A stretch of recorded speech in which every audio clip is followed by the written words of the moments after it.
Radhe Krishna friends, आपका दिल से स्वागत है हमारी और आपकी चैनल आइडियल मेमोरियल प्रोफिशिएंसी पे, जहां पर आपके सारे टॉपिक्स की अंडरस्टैंडिंग होगी crystal clear and I will try my best for that. क्योंकि अगर किसी भी चीज़ को अच्छे से समझा जाए तो उसे याद रखना थोड़ा आसान हो जाता है। So without wasting much time, let's get started. So hello welcome back. आज हम करने जा रहे हैं हिस्ट्री ऑफ मेडिसिन में। हमने पिछली बार किया था अरेबियन मेडिकल सिस्टम, अब आज हम करेंगे church authority. So without wasting much time, let's get started. As the Greek and Roman civilization started fading, the religious belief took upper strength in the society during this period, and gradually ruling power came in the hands of church authority. So church authority क्या है? जब Greek और Roman civilisation है उसके जो रंग है वो फीके पड़ने लगे, यानी कि उसकी जो पावर थी, उसकी जो मतलब उस समय पहचान थी वो धीरे धीरे फेड होती गई, कम होती गई।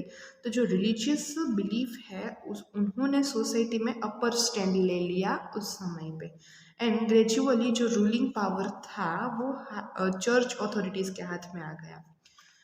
Progress in the medical wisdom almost came to stand still, मतलब जो प्रोग्रेस हो रही थी मेडिकल फील्ड में वो अब ऑलमोस्ट स्टिल काइंड ऑफ मतलब वहीं पर रुक गई। Any scientific research was considered as an anti-religious act and anti-biblical. So कोई भी अगर साइंटिफिक रिसर्च करता था तो उसको विद्रोह माना जाता था और उसको एंटी रिलीजियस एक्ट या फिर एंटी बाइबलिकल भी कहा जाता था। The church authority almost retarded the growth of medical progress, मतलब जो चर्च अथॉरिटी थी अब सारी पावर्स उनके हाथ में थी, तो उन्होंने रिटार्ड कर दिया जो ग्रोथ हो रही थी मेडिकल प्रोग्रेस की उसको। Followers of Hippocrates and Galen blindly followed their teachings without the spirit of scientific inquiry, मतलब जो फॉलोवर्स थे हिपोक्रेट्स के और गैलन के, उन्होंने ब्लाइंडली फॉलो किया उनकी टीचिंग्स को without the spirit of inquiry, scientific inquiry, मतलब कोई भी उन्होंने अंदर से चाह नहीं रखी कि जो भी चीज़ें बताई जा रही है वो उस पर एक बार कुछ साइंटिफिक इंक्वायरी कर ले, कुछ रिसर्च कर ले। वो जो भी कुछ था वो ब्लाइंडली फॉलो कर रहे थे। Extreme punishment was given to those who rebelled against the church, अगर कोई रिबेल्ड करे मतलब विद्रोह करे चर्च के खिलाफ कुछ अपन, तो उससे मतलब रिसर्च करना वो विद्रोही माना जाता था।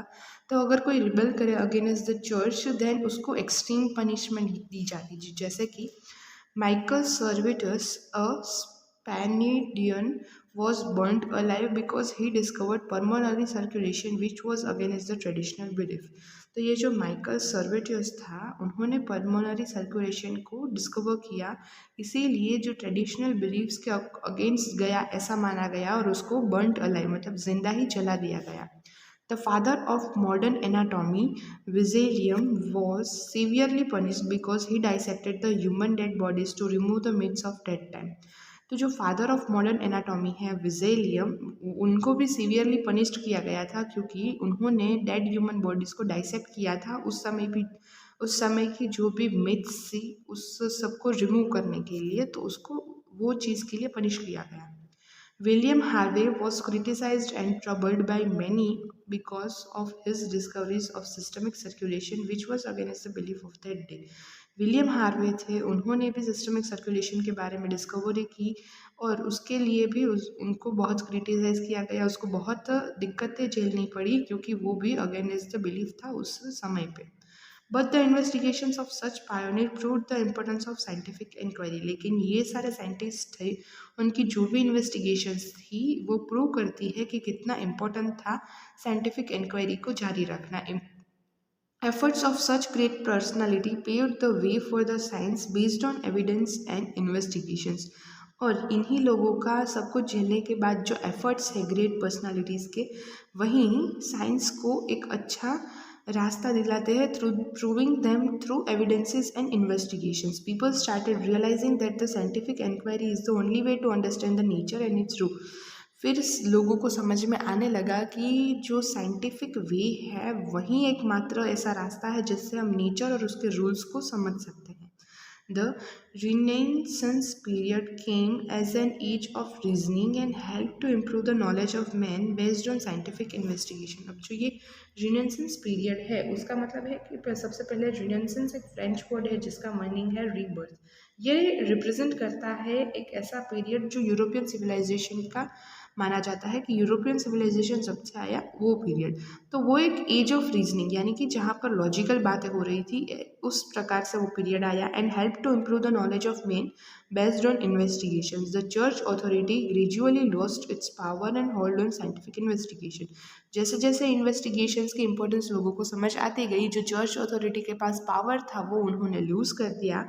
एंड अब ग्रेजुअली जो सारा पावर था वो साइंटिफिक इन्वेस्टिगेशंस को मिलने लगा।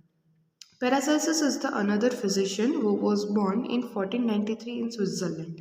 ये जो पैरासेल्सस थे वो एक अनदर साइंटिस्ट थे जो 1493 में स्विट्जरलैंड में बॉर्न हुआ था, जिनका he was an alchemist, physician, astrologer and great occultist. He is a praised of the precursor of chemical pharmacology and therapeutics and the most original medical thinking of 16th century. Originally known as a born Theophrastus Philippus Aureolus Bombastus von Hohenheim, he took the name Paracelsus later in life. तो अच्छा किया उन्होंने नाम Paracelsus अपनी life में बाद में ले लिया, क्योंकि ये नाम तो बहुत हार्ड है रीड करने के लिए, सॉरी अगर मिस प्रोनाउंसिएशन हुआ है देन। एंड मीनिंग बिसाइड्स और similar to Celsus, Paracelsus means besides और similar to Celsus as an early Roman physician. तो पैरासेल्सस नाम उन्होंने इसके लिए लिया क्योंकि उसका मीनिंग होता है बिसाइड्स और सिमिलर टू सेल्सियस, जैसा कि अर्ली रोमन फिजिशियन में को कंसिडर किया गया। अच्छा, सो यहाँ पर हमने चर्च अथॉरिटीज़ को कंप्लीट किया है। ज़्यादा कुछ इंपॉर्टेंट नहीं है चर्च अथॉरिटीज़, लेकिन सिर्फ इतना बताना चाहता है कि चर्च अथॉरिटीज़ में क्या बताया है कि जो रिसर्च है वो इम्पॉर्टेंट है। हिपोक्रेट्स और गैलेन के जो ब्लाइंड फॉलोवर्स थे, जो उनकी सारी टीचिंग्स पर ब्लाइंडली फॉलो कर रहे थे without any kind of spirit of inquiry, वो अच्छी बात नहीं थी। उसके बाद जो भी लोगों ने रिसर्च किया उनको पनिशमेंट मिली, लेकिन बाद में लोगों को समझ आया कि अगर नेचर को समझना है then it is the only way कि आप साइंटिफिक रिसर्च करो, कुछ एफर्ट्स लगाओ और फिर उसको अच्छे से समझ पाओगे। सो इम्पोर्टेंस ऑफ रिसर्च के बारे में ही ज़्यादातर मुझे जो लगा चर्च अथॉरिटीज़ में वही दिया गया है। बाकी आप ये वीडियो को फिर से एक बार देख लेंगे तो क्विक रिवीजन हम यहाँ पर नहीं कर रहे, क्योंकि ये इतना इंपॉर्टेंट टॉपिक नहीं है। जो इंपॉर्टेंट पॉइंट्स है मैंने लास्ट में कवर अप कर लिया। और बाद में पैरासेल्सस, जिसका नेम का मतलब होता है similar to Celsius. In the next video, we will go through Renaissance period, 16th and 17th century medicine, birth of scientific inquiry, जो हम बताते हैं कि एज ऑफ रीजनिंग है, Renaissance period, उसके बारे में हम देखेंगे नेक्स्ट वीडियो में। सो आई होप ये वीडियो आपको अच्छा लगा होगा एंड मिलते हैं नेक्स्ट वीडियो में। तब तक के लिए tata bye bye. Thank you so much guys for watching this video till now. और अगर यह वीडियो आपके लिए थोड़ी सी भी हेल्पफुल हुई है then please like the video, share the video, subscribe to our channel Ideal Memorial Proficiency. और आपके जो भी सजेशंस है, रिव्यूज़ है, कमेंट में ज़रूर बताइए। I will be grateful for that. Thank you.